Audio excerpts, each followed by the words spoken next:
से फायरिंग नहीं हो रही। मुझे ऐसा लगता है कि शायद पहले यहाँ नहीं होंगे, पिछली तरफ घर होंगे, पहाड़ एक सेव कर रहा है, मुझे ऐसा लग रहा है।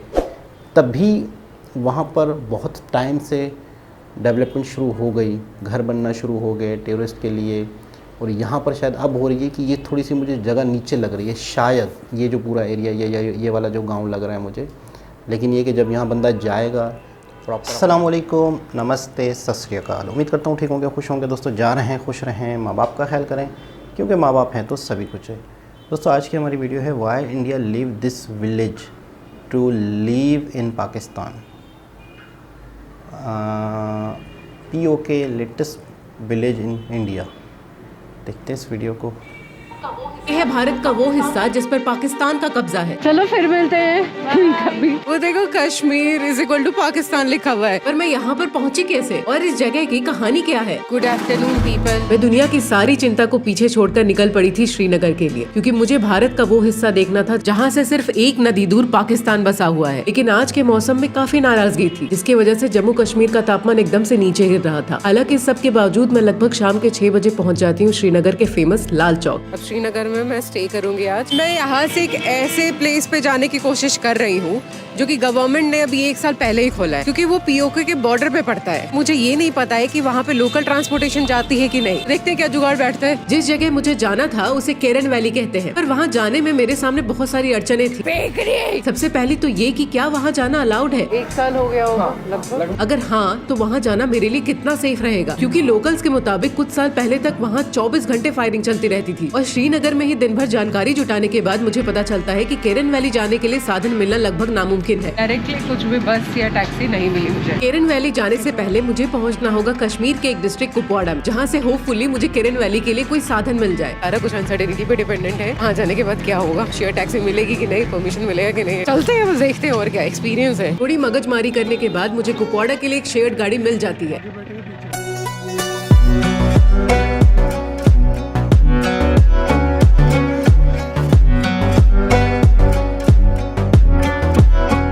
This is Shweta again reporting from Kupwara district. Kupwara district Srinagar से 90 किलोमीटर की दूरी पर है और मैं सुबह से यहीं आने के लिए तिलमिलाई हुई। गुड थिंग इज मुझे रहने का ठिकाना मिल गया और मुझे लगता है अच्छा ही ठिकाना मिला है। एक बार देखो आप, इसमें मुझे इलेक्ट्रिकल चादर मिली है जो इलेक्ट्रिसिटी से गर्म हो जाती है। मैं दिखाती हूँ कैसी है। ये है इलेक्ट्रिसिटी। ये तार जो आपको इस चादर में लिपटी हुई दिख रही है, एक्चुअली ये चादर ही है। अब क्या है ना कि कल का प्लान है मेरा केरन वैली जाने का। केरन वैली बहुत सेंसिटिव जोन है, वहाँ पे POK का बॉर्डर पड़ता है। जिस वैली में मैं जा रही हूँ, जिस विलेज में मैं जाऊंगी, सामने देखूंगी तो पाकिस्तानी लोग दिखेंगे और बीच में एक रिवर फ्लो करती है। तो मैं इधर से हाई करूंगी तो वो भी हाई करेंगे, तो ऐसा वाला सीन है। सेंसिटिव जोन है ना, तो वहाँ जाने के लिए मुझे परमिट लेना पड़ेगा, जो की एक पुलिस स्टेशन से लेना पड़ेगा। तो मैं कल सुबह जाके उस पुलिस स्टेशन से सबसे पहले परमिट लूंगी, जिसमें एक फॉर्म भरना रहता है और अपना आधार कार्ड का फोटोकॉपी देना रहता है। ओके बाय, गुड नाइट, सी या टुमारो। जाओ यार, सो जाओ।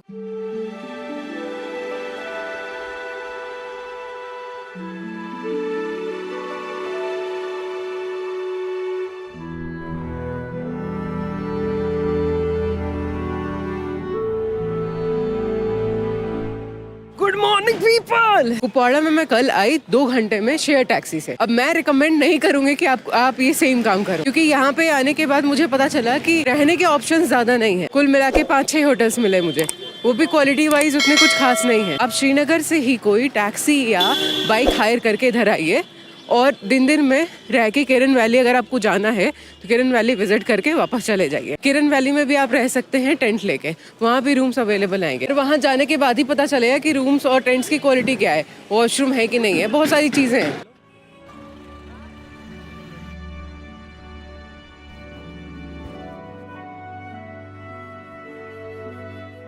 I am back again. By the way, यहाँ से निकलने के बाद मुझे एक पुलिस स्टेशन में भी जाना है, कि वहाँ से मुझे परमिट लेना होगा केरन वैली के लिए। आई, मेरी आवाज नहीं आ रही।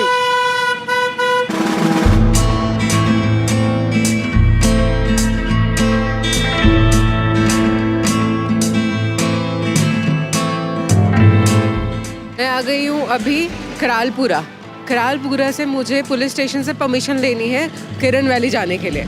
तो अभी पुलिस स्टेशन मुझे सामने दिख रहा है। मैं काफी लेट हो गया है। अगर हम ऐसे शेयरिंग टैक्सी से आते हैं तो हमें थोड़ा सा और पहले आना चाहिए। अगर अभी हम यहाँ से करालपुरा से केरन वैली निकलेंगे तो हमें 2-2.5 घंटे लगेंगे। अभी मैं जा रही हूँ अपने परमिशन के लिए। मुझे लगता है फोटो कॉपी भी कराना पड़ता है। फोटो स्टेट वाला दुकान यहाँ है। ले ये तो खत्म हो गया। इनके पास आई गेस होगा, मिलेगा। पुलिस स्टेशन से परमिशन लेने के लिए पहले ये फॉर्म चाहिए होता है। ये फॉर्म मैंने डायरेक्टली फोटो स्टेट वाले दुकान से ले लिया, उसके बाद अपना आधार कार्ड उसकी का भी फोटो स्टेट करा लिया। तो अभी मैं डायरेक्टली पुलिस स्टेशन में जाने वाली हूँ। मुझे पता चला है कि पुलिस स्टेशन में 5-10 मिनट में वो कर देते हैं, एक सील लगाएंगे, उसके बाद फिर उसकी कॉपीज मुझे और करानी पड़ेगी, क्योंकि यहाँ पे 6 चेक पोस्ट है जहाँ पे मुझे ये सारे फॉर्म उनको दिखाने हैं कि मेरे पास परमिट है। तो मेन दिक्कत ये है कि सब लोग कह रहे हैं कि आप लोग किरण वैली जाने में काफ़ी देर लगा रहे हैं, मतलब आपको लौटने में 5-6 बज सकते हैं। तो पता नहीं आपको गाड़ी मिलेगी कि नहीं, लेट्स सी। चलो पहले परमिशन लेते हैं। Bye uncle, thank you. मैं आराम से गई, फॉर्म साइन करवा के आ गई। सारे वहाँ पे ऑफिसर्स काफी फ्रेंडली थे। मैं एक्चुअली नजरें झुका के जा रही थी क्योंकि मुझे लग रहा था कि कुछ देखने को ना मिल जाए। जब वापस लौट रही थी तो थोड़े से गन्स मिल गए देखने के लिए, बहुत सारी लंबी लंबी ऐसे बंदूकें। मैं तो उसे डर गई, आंखों से पानी आने लगा मेरे डर के, बस थोड़े से 2 सेकेंड के लिए। दैट्स फाइन, होता है, पहली बार है, experience, just an experience, nothing to be ashamed of. किसी के साथ भी हो सकता है। हम लोग गाड़ी देखेंगे कि कौन सी किरण वैली जा रही है, जा भी रही है या नहीं यार। ये कह रहे हैं कि इतनी फ्रिक्वेंटली गाड़ी जाती नहीं है किरण वैली। फॉर्चुनेटली हो सकता है मुझे बर्फ देखने को मिल जाए पहली बार। Okay bye.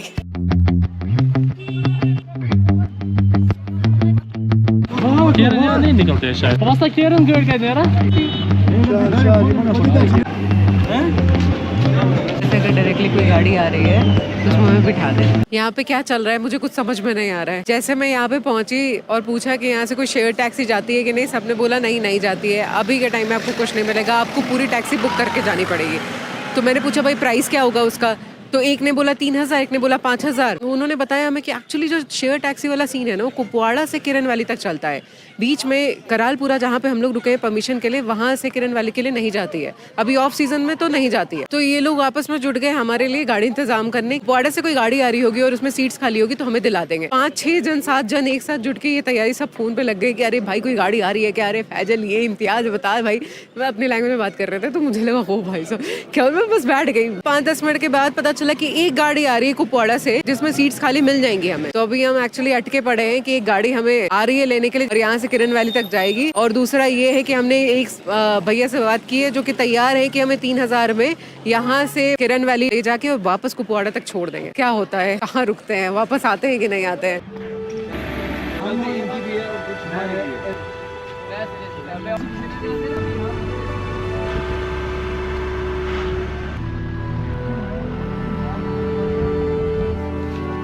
फाइनली मैं जा रही हूँ किरण वैली। मुझे एक गाड़ी मिल गई।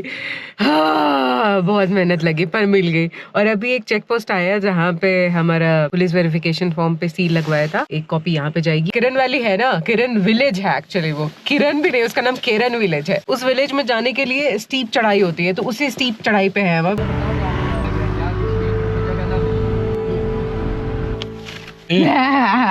मैं सो नहीं रही थी। चलिए अभी फिर से हमारी कार रुकी दूसरे चेक पोस्ट पे। 4-5 ऐसे ही और आएंगे और चाय पीने का वक्त पता नहीं कब आएगा। बट मुझे बर्फ वाले पहाड़ दिख रहे हैं। इस पहाड़ का नाम है फिरकिया पहाड़।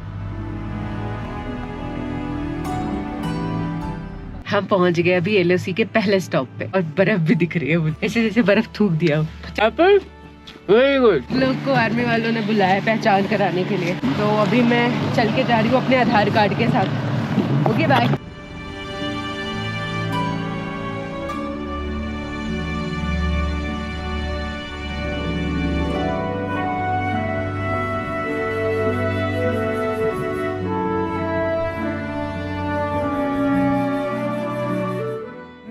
अरे बहुत ठंड है, अंदर गाड़ी में तो पता ही नहीं चल रहा है, बाहर निकल के लग रहा है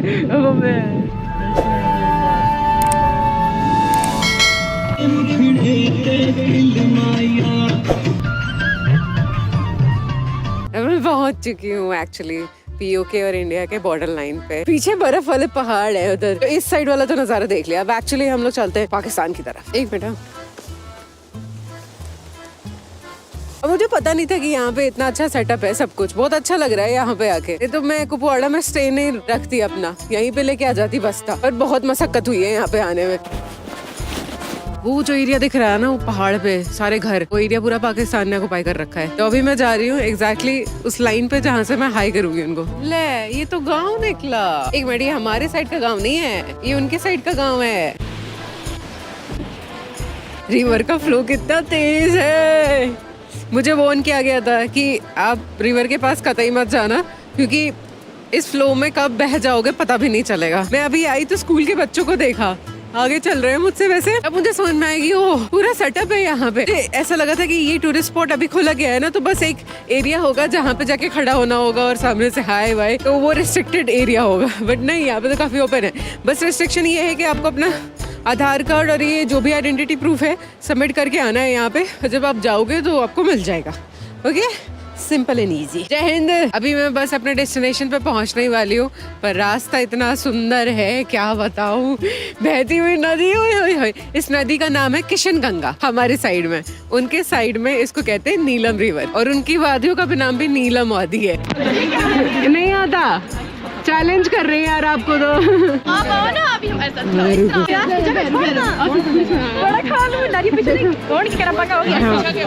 बहुत अच्छा लगा, बहुत क्यूट हो कसम से। गाओ साहब ये तशरीफ लाइए, आपको हमारा वेलकम। अरे वाह, इनके पास ऑलरेडी खाना प्रिपेयर्ड है। चलो फिर मिलते हैं कभी। Bye bye, all the best. ये इंडिया का पहला पोस्ट ऑफिस है और इधर फोटो खिंचवाने की जगह है, first post office of India के सामने।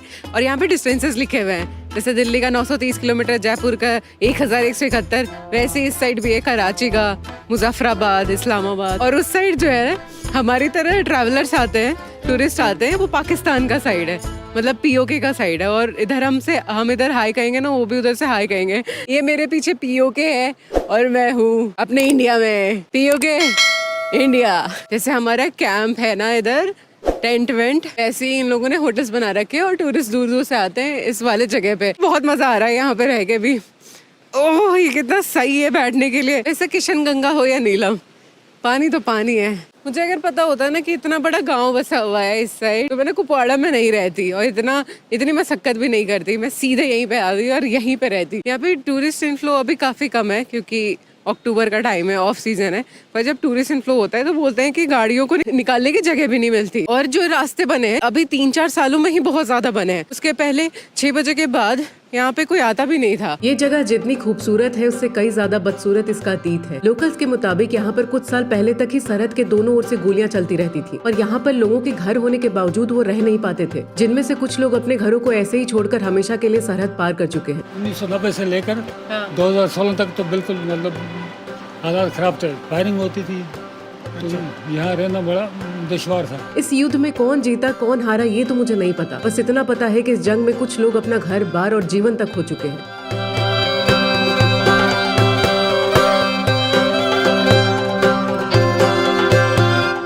फायदे में हम किसी खुफिया रास्ते से खुफिया जगह पे जा रहे हैं, तो हमारे भैया लेके जा रहे हैं हमें। इससे क्या मिलता है, ये उन लोगों के घर हैं जो इंडिया छोड़ के चले गए हैं, इसीलिए अबंडन है और इसको भूत सुखाने के इस्तेमाल लिया जा रहा है। वो सारे मकान जो दिख रहे हैं ना, वो सारे पीओके के हैं। मैं जहाँ पे खड़ी हूँ वो कश्मीर है और वो है PoK.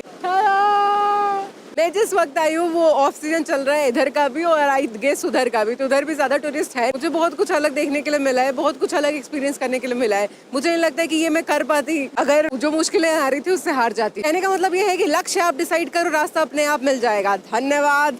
Shweta reporting from PoK border, ending the report. अब मैं जा रही हूँ वापस, बाय।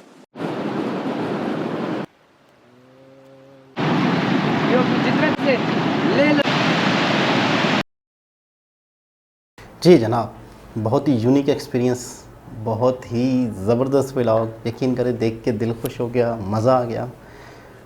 वही दरिया है, उस तरफ उसका नाम कुछ और है, इस तरफ कुछ और है। वही इलाका है, उधर उसका नाम नीलम वैली है। नीलम वैली तो बहुत फेमस है, बहुत ही ज़्यादा टूरिस्ट वहाँ जाते हैं। मुझे वो व्लॉग याद आ गया ड्रीम चेज़र का। अच्छा, ये जब वहाँ जा रही थी, अभी ये 3 दिन पुराना व्लॉग है, ये अभी गई हैं। ड्रीम चेज़र साल 6 महीने पहले गए थे मेरे ख्याल में, तो वो बाकी काफ़ी डिटेल वगैरह उस वीडियो में थी। तो अगर ये थोड़ा देखती लोगों को तो शायद ये वाली गलती ना करती, ये डायरी की किरण वैली आ जाती। करण विलेज का किरण, अब असल नाम क्या है उन्होंने खेरन बताया था, शायद सेम यही जगह बताई थी, इसी तरह घर थे। हो सकता है शायद खेरन विलेज और ये किरण विलेज अलग हो, ये भी हो सकता है। मुझे तो एक ही लग रहा है, शायद तलफ़ुज़ बोलने में हर इंसान का। अच्छा, सेम वही हमारे यहाँ पे जो कश्मीरी लोग हैं कराची में, तो मतलब मैं अगर कहीं भी नहीं गया हूँ तो मैं लोगों के लहजे, लोगों के तलफ़्फ़ुज़ पहचानता हूँ कि ये सिंध से है। अच्छा, सिंध के अंदर भी अलग अलग इलाके हैं, शहर हैं, लाड़काना है, दादू है, सखर है, तो लोगों के अलग अलग फेसेस, अलग अलग शक्लें हैं, अलग अलग चेहरे हैं। पंजाब में भी बहुत बड़े इलाके हैं, सराइकी पट्टी अलग है, पंजाबी पट्टी अलग है, तो वहाँ पे भी लोगों के लैंग्वेज में फ़र्क है। इसी तरह एबटाबाद हो गया, फिर कश्मीर हो गया, हरीपुर हज़ारा हो गया, लोगों के तलफ़्फ़ुज़। तो अब मैं यहाँ के जो लोग हैं, इनका जो लहजा है, अब जैसे वो लड़कियाँ बातें कर रही थी या लोग इनकी गाड़ी के लिए परेशान हो रहे थे, सेम यही लहजे यहाँ पर भी हैं, सेम इसी तरह के लोग यहाँ पर भी हैं। और अच्छी खासी मतलब है कि वही कश्मीरी ज़बान है, वही हिंद को और कश्मीरी शायद मिलती जुलती है। तो हिंद को तो मैंने बहुत सुनी है, कश्मीरी भी मतलब सेम यही लहजा होता है, यही फेसेस हैं, और बीच में लाइन है, कुछ लोग यहाँ हैं, कुछ लोग यहाँ हैं, बस एक अजीब ही सिस्टम है। खैर बहुत अच्छा लगा, बहुत ही ज़बरदस्त व्लॉग था। और वहाँ पर भी लोग खड़े होते होंगे, यहाँ के लोगों को हाय कहते होंगे, और यहाँ पर भी लोग खड़े होते हैं, वहाँ के लोगों को हाय कहते हैं। मतलब कमाल है यार, कमाल है। और ड्रीम चेज़र ने बताया था कि यहाँ पर इतनी डेवलपमेंट नहीं हुई जितनी नीलम वैली में पाकिस्तान की जानिब से हुई है टूरिज़म के लिए। यानी कि लोग आते हैं वहाँ पे, अपना एक रहते हैं वहाँ पे, दरिया को एंजॉय करते हैं। लेकिन ये कि कुछ साल पहले ही इतने मामलात ख़राब थे या इतनी, अच्छा मुझे एक बेनिफिट लग रहा है शायद पाकिस्तान को। मैं अभी जो इस वीडियो से लगा, या वहाँ पर टूरिज़म थी, वहाँ पर टूरिज़म काफ़ी टाइम से है, यहाँ पर अब शुरू हुई है, तो मुझे ऐसा लगता है ये शायद थोड़ी सी नीचे वाली जगह है शायद, और वो पहाड़ कवर करता है उनको। इस तरफ भी अब घर बन गए हैं, दरिया के बिल्कुल बराबर में भी नीलम वैली में, तो टूरिज़म हो रही है, लोग रह रहे हैं सुकून से, फायरिंग नहीं हो रही। मुझे ऐसा लगता है कि शायद पहले यहाँ नहीं होंगे, पिछले तरफ घर होंगे, पहाड़ एक सेव कर रहा है, मुझे ऐसा लग रहा है। तभी वहाँ पर बहुत टाइम से डेवलपमेंट शुरू हो गई, घर बनना शुरू हो गए टूरिस्ट के लिए, और यहाँ पर शायद अब हो रही है कि ये थोड़ी सी मुझे जगह नीचे लग रही है शायद, ये जो पूरा एरिया, ये वाला जो गांव लग रहा है मुझे। लेकिन ये कि जब यहाँ बंदा जाएगा, प्रॉपर अपनी आँखों से चीज़ को, वैली को देखेगा तो पता चलेगा। तो यहाँ पर अब जाके अगर ये चीज़ें हो रही हैं तो हैरत की बात है, क्योंकि मैं तो काफ़ी सालों से सुन रहा हूँ कि नीलम वैली में बहुत लोग जाते हैं, टूरिज़म है अच्छी, और घर भी ड्रीम चेज़र वाले ने बताया था कि वहाँ बहुत अच्छे अच्छे होटल सामने बने हुए हैं, गाड़ियाँ दिख रही हैं, सड़क दिख रही है, जबकि यहाँ इतनी डेवलपमेंट नहीं हुई। तो मुझे ऐसा ही लगता है कि शायद वो एरिया ऊँचा था, या पहाड़ सेफ कर रहा था उस तरफ को, मुजफ्फराबाद को, नीलम वैली को, और इस तरफ ये ढलान थी इंडिया की जानिब, मुझे शायद ऐसा लग रहा है। तो वैसे ओवरऑल व्लॉग बहुत अच्छा लगा, बहुत ही रियल अंदाज़ है इनका बात करने का। फ़र्स्ट टाइम इनको देखा, इनका व्लॉग देखा तो अच्छा लगा मुझे बहुत ही, और बहुत ही यूनिक, बहुत ही रियल, सच्चा बोल रही हैं, जो है, जो फील हो रहा है, जो तकलीफ़ आ रही है, जो टेंशनें चल रही हैं, गने देख के जो आंसू निकल है वो भी बता दिया उन्होंने।